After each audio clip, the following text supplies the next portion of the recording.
Welcome back to the Brothers War EDH. My name is Ryan, and today we are bringing you another deck tech, part of our Art of War series featuring Urza, Lord Protector.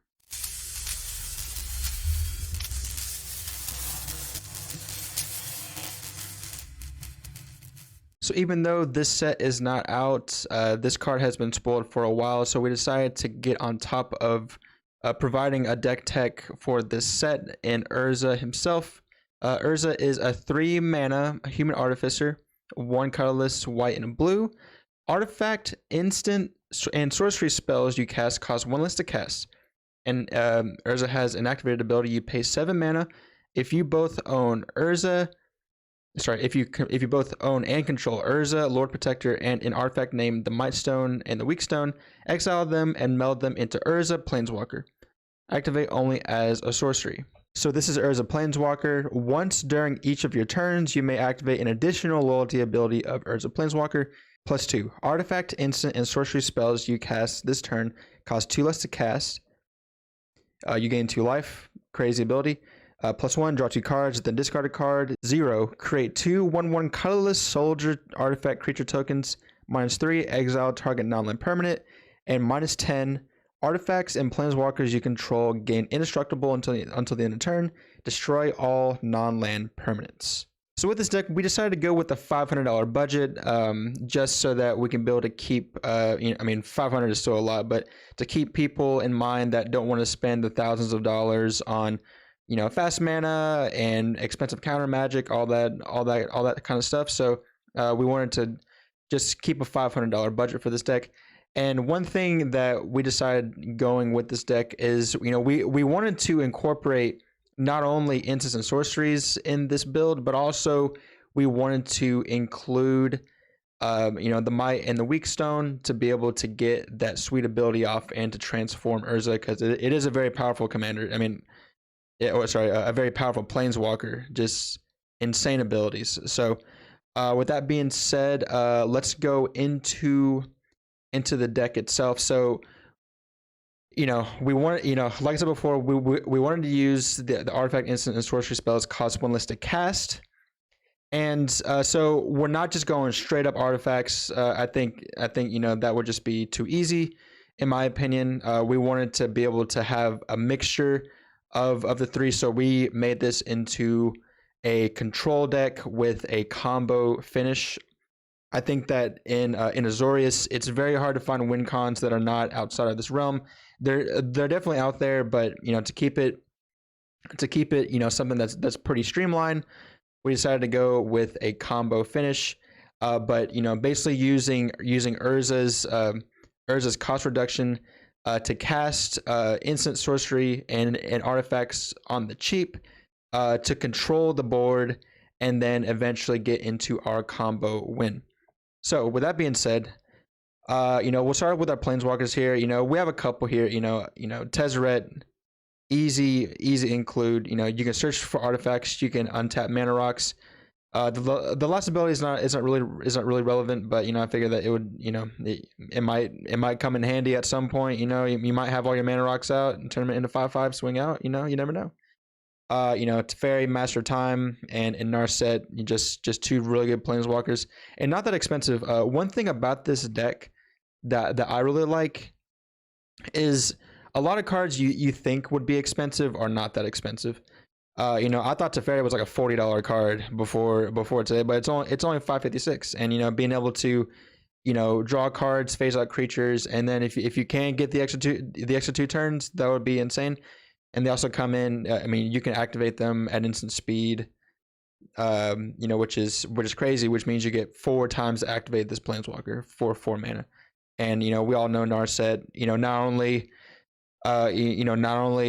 do we run Windfall in this deck, but to be able to get that going, but also too, a good stacks piece. Let's just be able to find instant sorcery and artifacts with the -2. So we go down to our creatures down here, and just keep in mind, this deck is not finalized. Before our gameplay video, we're probably going to be having finalized lists so that we can be able to have those available for whenever for whenever that gameplay video for the Brothers War set actually comes out. So, you might see things in here that might look like something suspicious, but we're just going to just keep this list constantly being revised until that time. But here, we have some cards that I think, to bring up. Obviously, like, Ethereum Sculptor to me is like another way. It is like another Urza for the artifacts, and it plays well into one of the combos of the deck. You have like, Espresso for like your card draw. Displacer Kitten is a card I think for this deck. I mean, we're running primarily non-creature spells, but also being able to protect some of our stuff as well. This card has always been an all-star in the right decks. We are playing the Reality Chip, which, I guess I can bring up one of the combos that we're playing in this deck. We're playing, Reality Chip plus a mana reducer plus top. That lets you be able, to draw your whole deck and eventually assemble a win. Just foreshadowing. We got Ethereum Sculptor. We got Urza. Urza is also another one. We got the Reality Chip, and we have Mystic Forge with Sensei's Dividing Top. Even without top, just being able to to cast stuff off the top of your library is really good. And even though we're not running a lot of artifacts, being able to cast them from the top with Mystic Forge at a reduced cost is still really good. And we're not even running like very, very high CMC artifacts, so we're hoping to just churn through the deck and be able to to assemble a win if we can be able to get that combo off by just drawing our deck. Obviously we're playing Urza in here.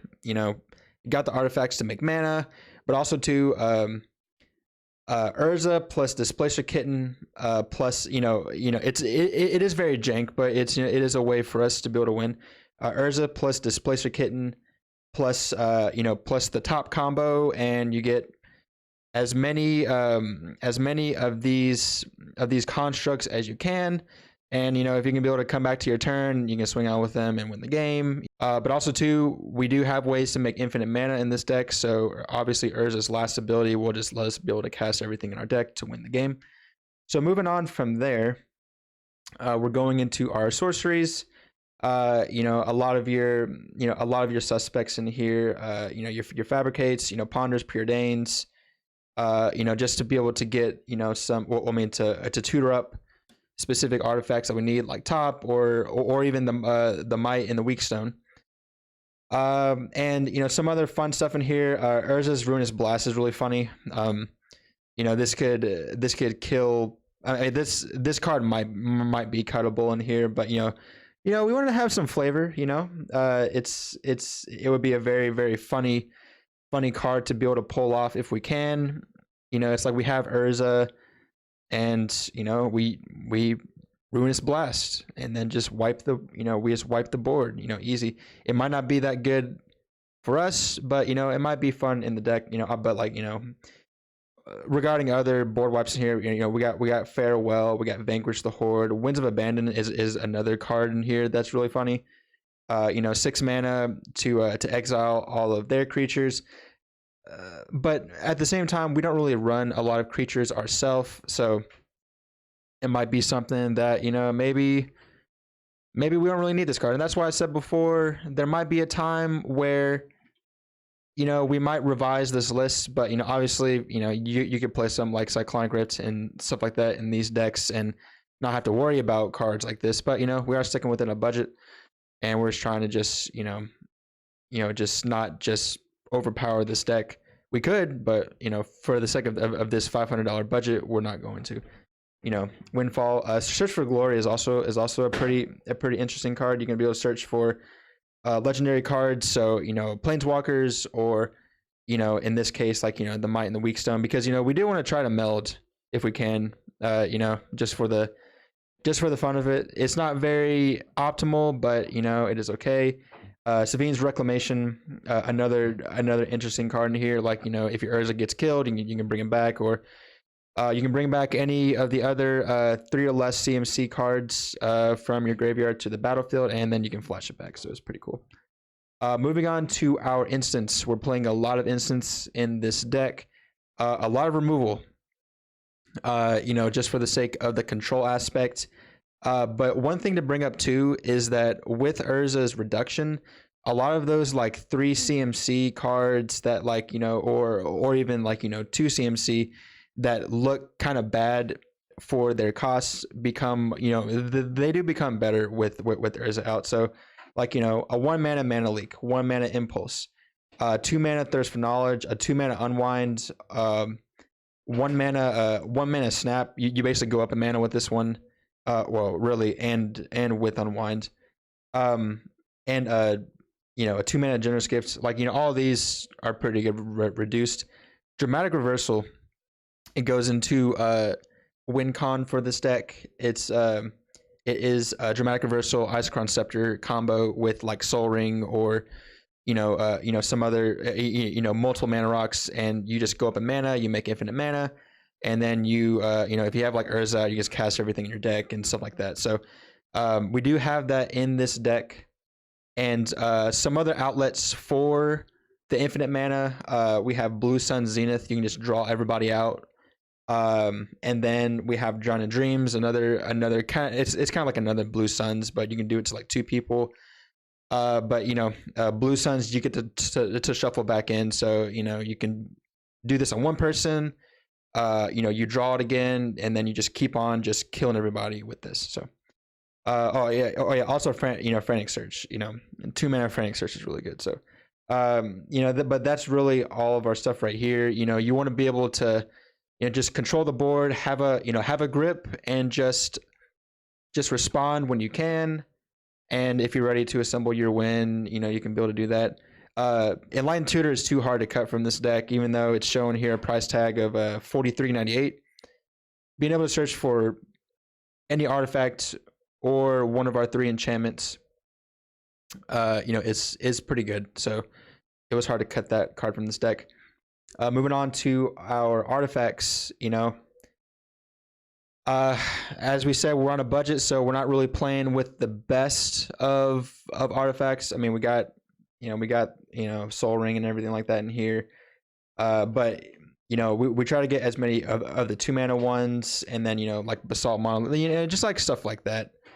It's funny tech with like Basalt Monolith is, if you have like Basalt Monolith, you can tap it for mana, displace your kitten. You can basically get more mana off of this that way. Relic of Legends is another, like, in my opinion, a sleeper artifact, because you can be able to tap for this, and then we have Urza, so you're basically going up a mana off of this, and we have some other we have the other Urza. So to me it's I like this card a lot. Being able to get more utility off of that using your other creatures, and it's just a cheap mana rock. So there's that.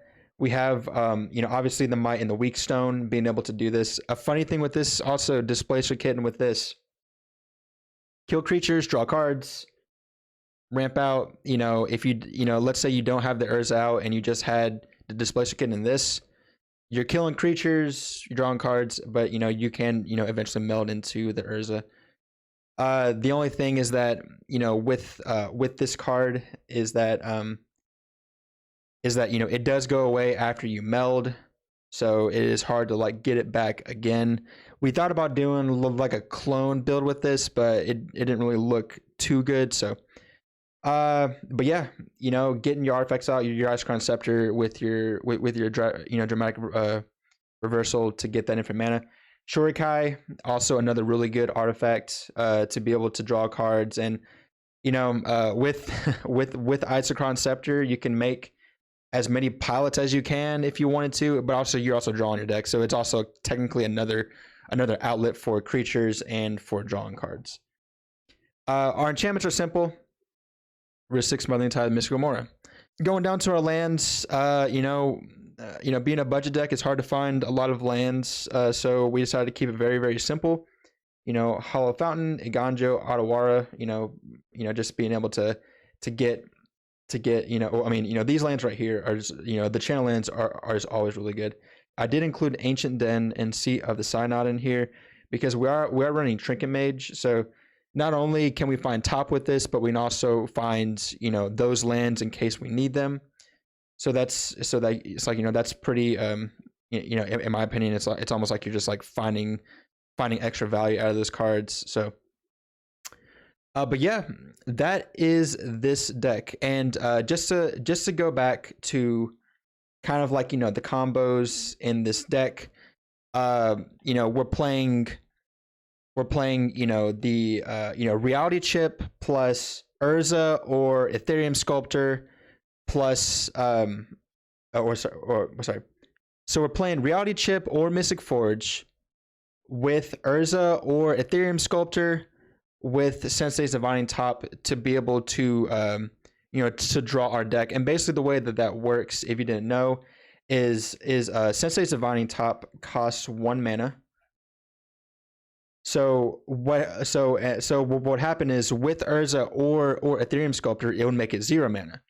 With the Reality Chip and Mystic Forge, basically what happens is you would tap this to draw a card and put this back on the top. And since this costs 0, and you're able to cast from the top of your library in with Mystic Forge in Artifact or with the Reality Chip, you can play spells or lands, which is really good. Then you can be able to basically play this again, tap this, draw a card, put it back on top, and you can do this as many times as you want. So normally you would basically draw your whole deck, and then if you had more mana, you would assemble the cards needed to make infinite mana, and then be able to to assemble the win basically from there. One thing to keep in mind with this combo though is that it's only dependent on how many cards you have in your deck. So hopefully you'll be able to pull off maybe the Isochron Scepter Dramatic Reversal combo, and then from there you can be able to make your infinite mana and just keep going from there. Because Isochron Scepter Dramatic Reversal plus like Displacer Kitten plus like Urza makes the constructs. There's probably something that we could add in here to go with the top combo. Like I thought about Aether Flux, but that's always just played all the time. But maybe cards like Altar of the Brood or just stuff like that to be able to get to create the win with that combo. That can be something something in there. But yeah, basically the game plan of this deck is to control the board with all of your removal spells, your counter magic, assemble this combo, and eventually you'll be able to win the game. But yeah, that's basically all that we have for this deck tech. I hope you enjoyed it. It is a very, very tentative deck right now. We're probably going to be making some changes leading up into our gameplay episode. But, if you happen to have some recommendations for this, I know that there's a lot of cards in there that can be put in here, but we are working on a budget, and, we do like the challenge. We could make this as streamlined as we could, but, we are trying to stay relative to this $500 level. Yeah, but with that being said, if you enjoyed it, please be sure to like, share, subscribe, comment, share your ideas for the deck. I know it's a very, very, like I said before, Azorius is very, very cut and dry in my opinion regarding its win cons, but there are some outliers here and there. So if you happen to find some, please let me know, and we might be able to include it in this deck for that gameplay episode. And with that being said, we hope you all have a wonderful day, and we'll see you.